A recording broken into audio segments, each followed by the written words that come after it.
अब आप भगवद गीता की यह आध्यात्मिक व्याख्या YouTube और अन्य सभी स्ट्रीमिंग प्लेटफॉर्म्स पर सुन सकते हैं। लिंक डिस्क्रिप्शन में उपलब्ध है।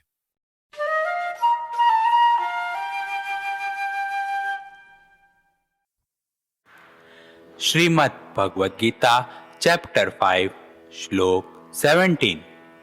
तत बुद्धस्य तदात्मानस्तन्नितातस्य परायणा गच्छन्त्य पुनरावृत्तिं ज्ञाननिधूतकल्मषा।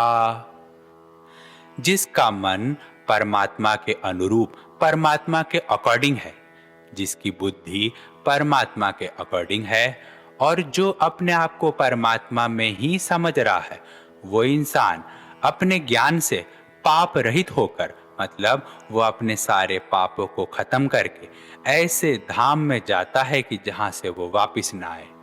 मतलब जब इंसान ने अपने सारे पाप खत्म कर दिए हैं, मतलब वो अपनी बुद्धि को भगवान के अकॉर्डिंग चला रहा है। मतलब भगवान को जो करना है, भगवान जो चाहते हैं कि हम करें, अगर वो वैसा चला रहा है और जो भगवान के मन से ही अपना काम कर रहा है, मतलब मैं वही काम करूंगा जो भगवान चाहते हैं कि अच्छा है, ऐसा इंसान अपने ज्ञान से, मतलब जो उसने ज्ञान हासिल कर लिया है तभी तो वो समझ पा रहा है कि जो भगवान चाहते हैं मैं वही काम करूं, मैं अपनी बुद्धि को भगवान में ही लगाऊं।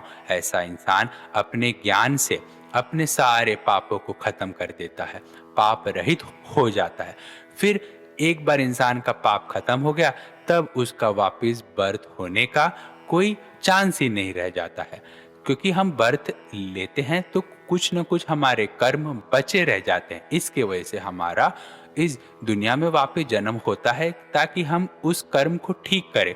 तो जब इंसान ने ऐसा कर दिया, मतलब अपनी बुद्धि को भगवान में लगा दी, अपना मन को भगवान में लगा दिया, वैसा वैसा ही काम कर रहा है, जो भगवान चाहते हैं वैसा ही हो, तब उसका कोई फायदा ही नहीं रह जाता है कि वो वापस ये दुनिया में आए। इसके लिए भगवान बोलते हैं कि ऐसा इंसान पाप रहित होकर ऐसे धाम में जाता है कि जहां से वो वापस नहीं आता है इस दुनिया में।